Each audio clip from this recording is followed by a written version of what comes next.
Hello there. It's Most Things Kenobi. This is the podcast you're looking for.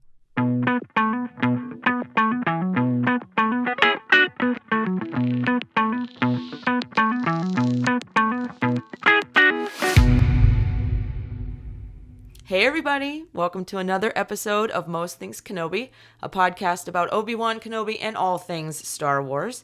I'm your host, Leanne. And I'm your host, Lauren. So this week we're going to jump right back in and we're going to talk about our number one favorite moment. And we're going to include a bunch of honorable mentions. So let's get right into it. Number one, we've reached the number one favorite moment of ours in the Clone Wars series. And my number one has already been talked about. Really? Yes. Oh, I'm fascinated. Which one? Point Rain, Obi-Wan. Really? That's your number one? Out of all these Anakin moments, Obi-Wan is my number. This moment when he takes those, yes, ignites the lightsaber.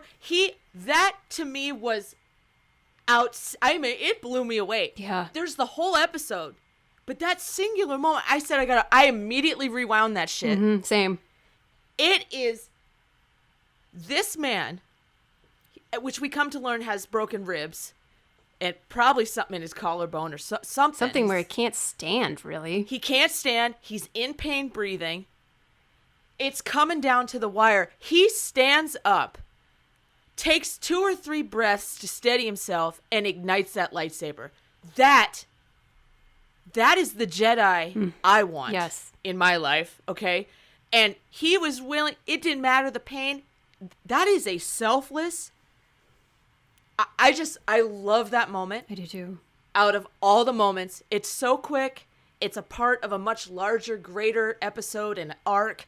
But that singular moment is by far my favorite moment in Clone Wars. Yeah. I mean, it's just... It's the thing that, like I said, it's the thing that made me, like, obsessed with the show. Even though, like you said, it's literally, like, a second long. Yeah.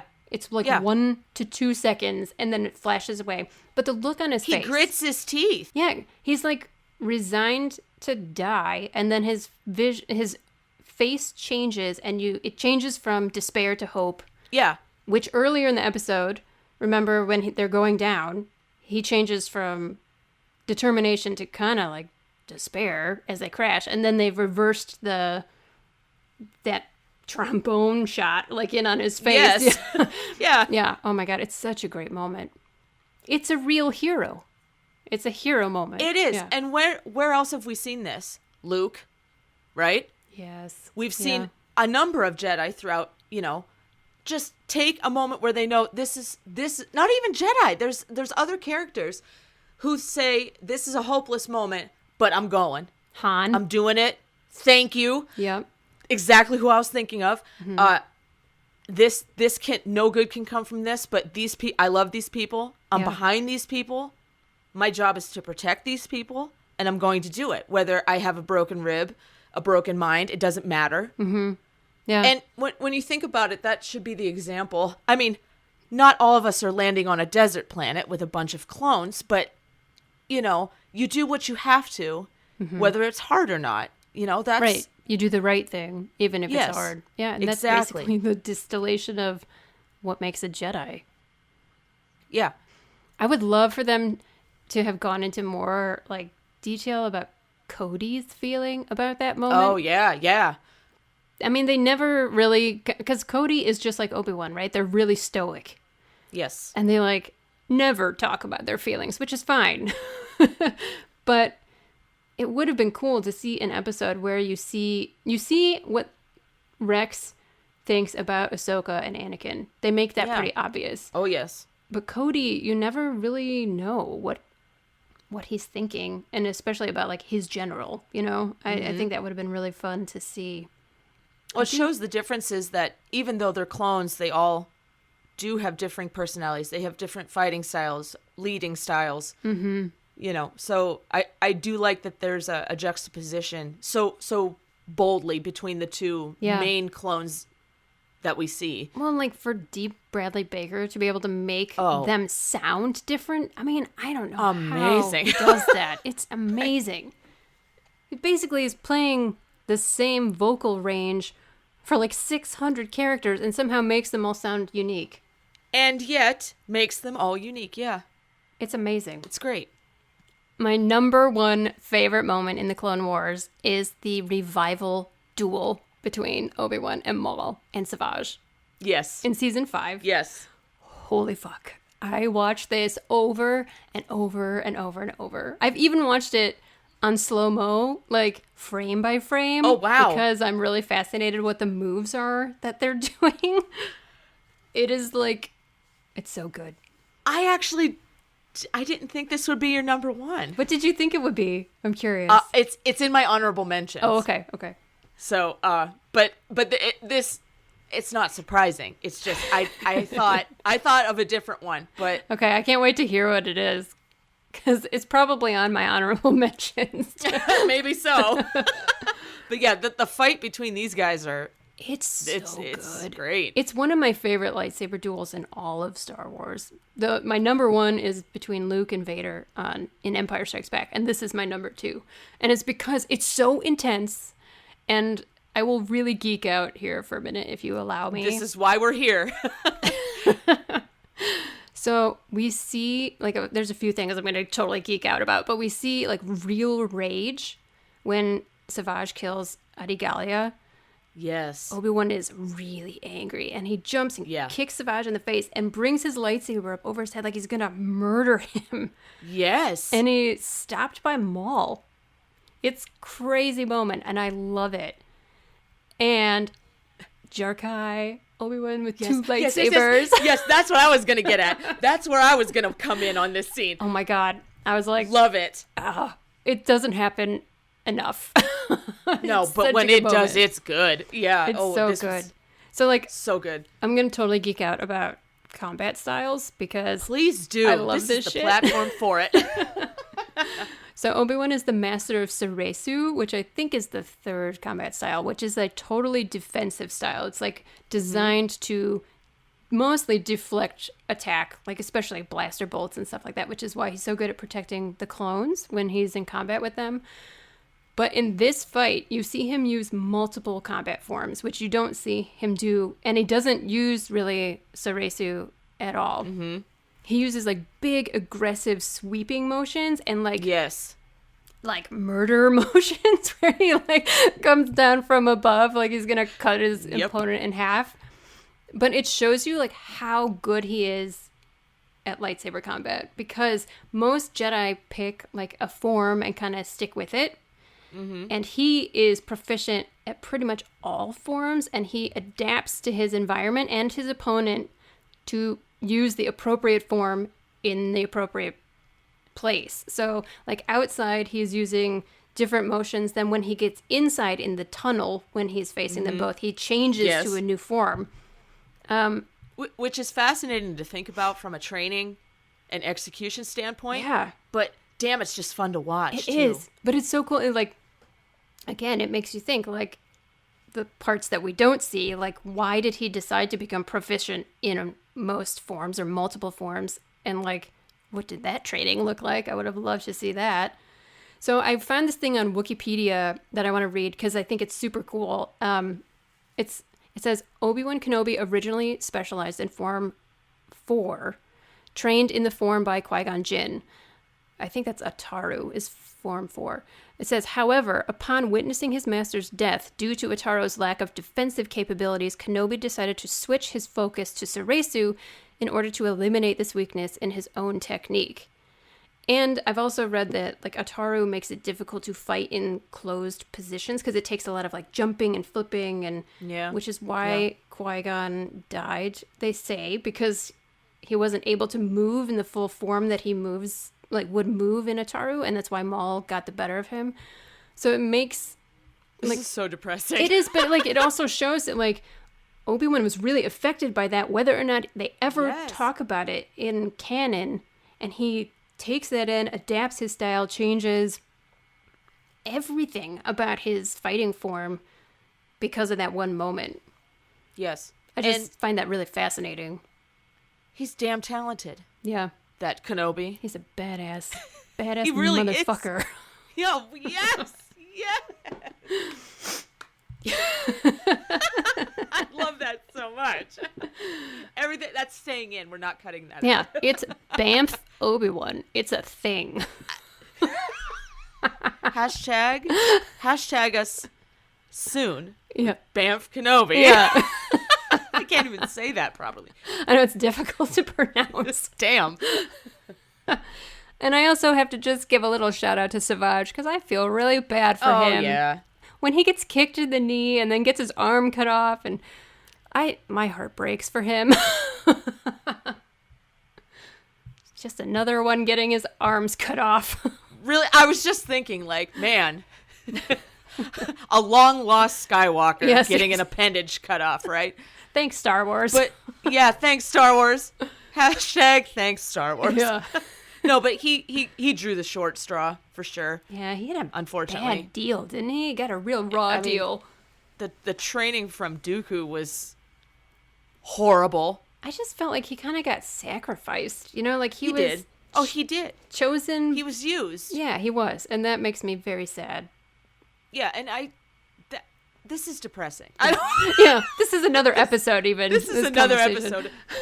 Okay, let's Things move. that make you go, oh. There's so many moments like that. Oh my god, soul crushing. So, all right, we'll run through these quicker, but Okay. these are our honorable mentions. Mm-hmm. My number one, which I thought would be your number one in the main list, is in The Lawless, when Kenobi's standing in that red Mandalorian armor in front of the enemy fire going on beyond, and it's this cinematic, basically photograph. It's so good.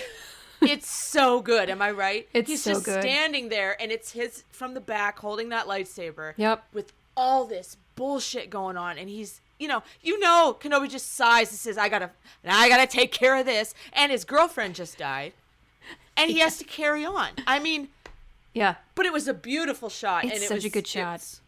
It's a beautiful, just moment, and so that's my number one honorable I mention. love that one. That's so great. And I have something similar. I have the general Obi and Mando armor. Oh, that's a whole episode. Yeah. Obi-Wan and Mando armor. It's just basically anytime he wears something other than Jedi robes, it's kind of Right. amazing. Right, though? He looks good in red. I'm telling He you. does. It suits him. It really does. Sith Obi-Wan hashtag. Yeah. So that was your number one? I don't have them ordered. I kind of just have them okay. That's fine. like randomly for my Yeah. because I couldn't pick. I was like, they're yeah, like no. my favorites, all of them. Okay, so one of mine is Voss, somebody lives here. oh, Basically, his entire interaction with Quinlan Voss is just my favorite thing in the world. I love when he even boss. Somebody lives here. I love that, all of that. And like he's like, let's just say he's crazy. Like And then they see who does live there, and then it's, the my whole God. episode. And then I love that line. He goes in and meets Zero the Hutt's mother, and he's like, 1,000 Yeah. apologies, madam. He hasn't mastered the concept he's of so knocking." polite. It's just and I love yeah, it. that's a good one. And possibly he's never looked prettier. I don't know. It's true. That's true. Lighting was very flattering. It's a lot to is. say that. That's a big comment to say that he's never looked Oh, prettier, yeah. but I'd argue. All right, what's your next one? My next one, the Citadel. Oh, yes. Yeah, I just have that randomly thrown on there Yeah, at the end. the Citadel. But I do love the look that Anakin gives as he drops into carbonite because, hello, foreshadowing, right? So but good. It's so it's good. so he gives this like, I got this like And he like crosses his arms over his chest to like. business as usual, and then he pulls that shit out on his son, which I just love. I know. But It's so great. well, I mean, he was going to for his son, but you know what I mean. He was gonna. Anyway, I just love the look that Anakin gives, and the angle at which it comes, like, because at first it's head on and then it's from the side, or it's vice versa from the side and then it's head on. I don't know. He's just very cool going into that It's carbonite. very casual. Yeah, and it's like great. they could die. They could die. And he's like, meh, it's fine. I got this. I'm good. I got this. This is cool. Whatever. But then he's all concerned about Ahsoka when she comes out of it. It's just like, I know. he went into Papa mode quite a few times. I know. And yeah. that was one of them. Concerned parent, Anakin Skywalker. Except when it's his own children, and then he will torture one with a droid and try to kill the other, but that's, neither here nor there. Another episode. Yeah, exactly. Okay, my next one is when Obi-Wan force crushes the droid in the Citadel arc. Absolutely crush with just the hand, the move. And Yeah. that's not a move that's used. It's not really That's frowned upon. It is. The force crush, especially on people. I guess he could get away with it because they're droids. He could still. It was even then, he's delightfully powerful. It was. was There's a a good lot moment. of well-angled, well-spoken moments in that entire scene so at the good. top of that building. It's great. I love it. It's fantastic. That whole sequence was just like I could tell it was coming too. The first time I watched it, I was like, "This is gonna be a fist fight." I knew it was coming, and it was just like, I can't believe what I'm seeing. Yeah, it's like crazy. I'm getting the shit kicked out of me again. Again, not a kid's show. I'm just having my back broken. No worries. Just let me know when you're done. I have a good Kenobi moment on my Yeah. honorable mentions list, Hit and me. I know you'll agree with me on this. Okay. I can't wait. One. Innocence of Ryloth. Yep, that's on my list. The Innocence of Ryloth, especially when he's force kind of controlling, manipulating those giant tick-looking beasts, Yep. and the clones are like, holy shit. Yeah. And he's all concentrating, and the look on his face and his teeth are kind of grit, and he's moving backwards, and he does the whole thing. Fantastic. One of my favorite moments ever. I love Shoot that the moment. bridge! Yeah. But he says it, James Arnold Taylor says it through a clenched, Yeah. Like it's taking a lot out of him. shoot the bridge, because he can't hold it. I think it's great. I think so it's great. good. Power. And sheer power. They show the shot up his arm down to his fingertips while he reaches out to the droids, and it's just it's such a great scene. I remember that as being a real standout to me the first time I watched the show. Yeah. I love that. And his moments with Numa are so cute. When he covers her eyes, or when he kneels Papa down Kenobi. and says, "Hello, little one." I was just Yes. "Oh, I'm dying. I'm I know. melting." And he casually knows their language and speaks Yeah. it too. Oh, hey, another talent to put on the list for Kenobi. Where did that come from? Yeah, what other tricks do you have up your sleeve that we don't know there about, are right? many. Satine. yeah, she knows. She knows knows. all the tricks. Yeah, Innocence of Ryloth. It's Good one. I love that episode.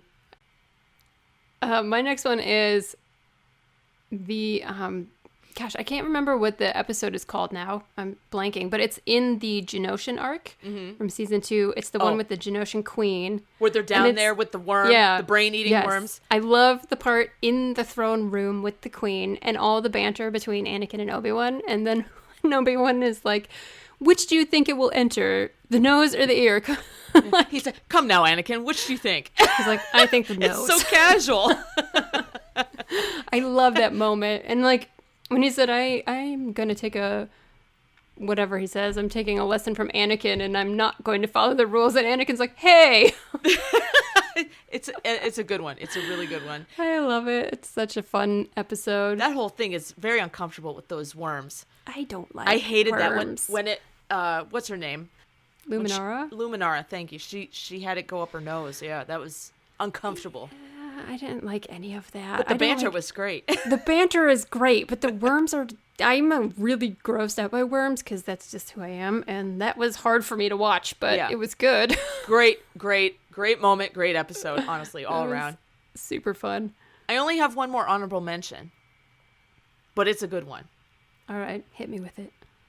It's season 4 from the episode Shadow Warrior. So this is the one where Anakin and Padme go back to Naboo, right? And Anakin looks very handsome in that episode. Man. oh, he's dashing in that episode. Oh man, he's growing into himself, and he always seems to stand a little taller when he's next to his girl, which I kind of like. Mm-hmm. But Dooku's there, and Dooku kind of corners him right, and sticks these two droids on him. And they're always and forever shocking that. For all the beatings that Kenobi takes, Anakin is forever getting electrocuted. That's true. Which, I mean... Many times damn. by Dooku.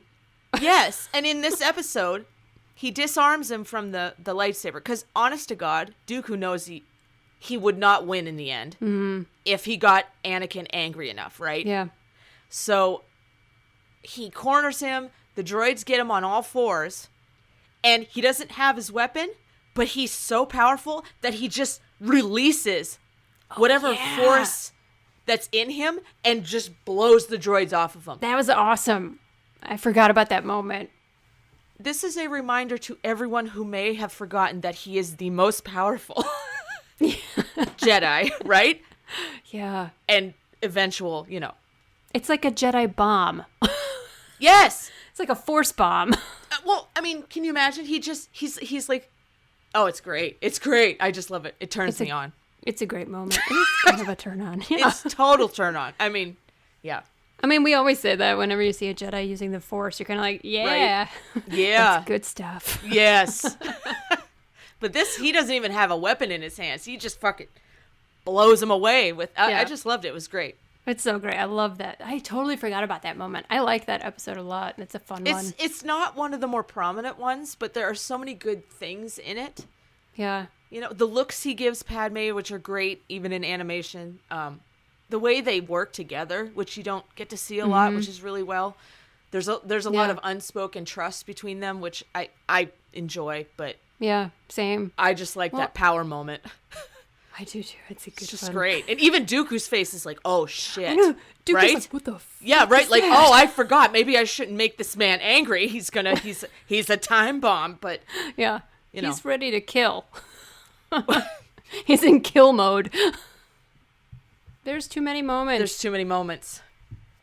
I'm just going to throw out quick anything with Hondo because he's fucking amazing. Oh. He's hilarious and delightful. But my last one is going to be Yes. a totally different character, I guess. Oh. I mean, I've already mentioned this character, Sure. but my last honorable mention is Maul, Yeah. season 7, Oh. destroying the reactor room. Just with his brain, I don't know, it was amazing. It So was good. Oh my God, it was so satisfying. And there were a lot of good moments in those last few episodes there with Maul and even with Ahsoka and what we know is going on, Revenge of the Sith style, yeah, that parallel. that half of what we know is going on, fantastic. But the visuals, yeah, and Maul is that powerful. While I was watching that moment, I kept thinking, I don't think we've seen anybody do anything like this. Like, no other Jedi or Sith has ever shown that kind of like crazy, and it wasn't like unrestrained anger. It was like very controlled and deliberate and terrifying. Which makes me ask the question, did Maul's insanity help to hone some more of his power? I mean... Good question. And was that maybe the thing that made him vulnerable? Because if he's that powerful, why wouldn't Palpatine want him? I mean, he's too renegade, right? He's too much of a risk. Right. But, like, I'm surprised that Palpatine didn't try and, like, track him down and kill him himself. Because he's dangerous. Palpatine had a plan, and everyone was a Right. pawn in that plan in one form or another. So, I just think Maul has become such a fun character. He's really just... oh yeah. And the way they filmed him in that season in particular, like when they put him in that Jedi box or whatever, that was fucked up.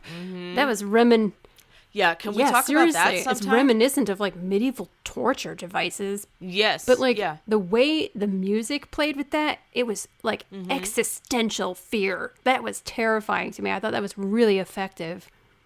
Those are some beautiful episodes. Visually stunning episodes. Yeah.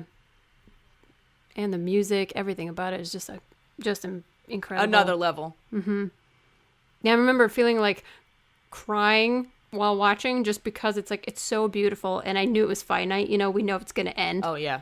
Yeah. Oh, Yeah. it's so good. So many good moments.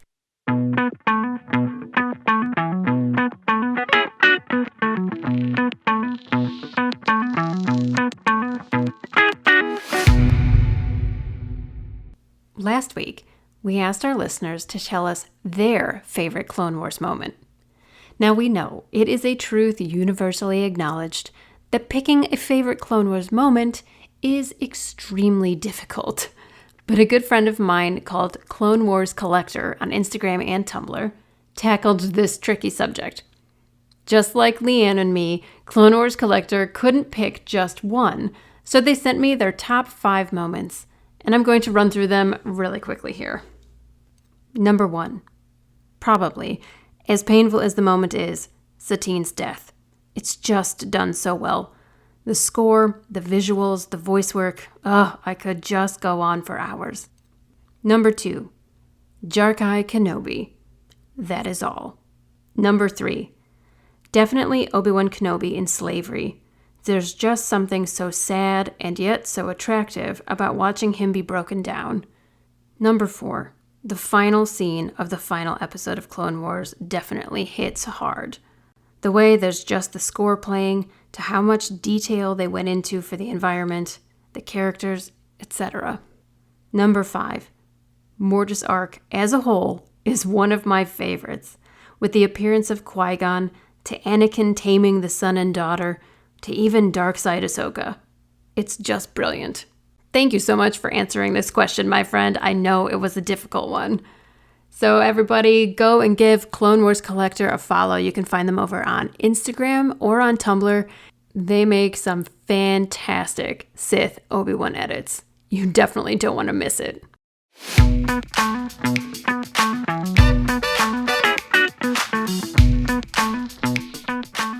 So next week, the Clone Wars ...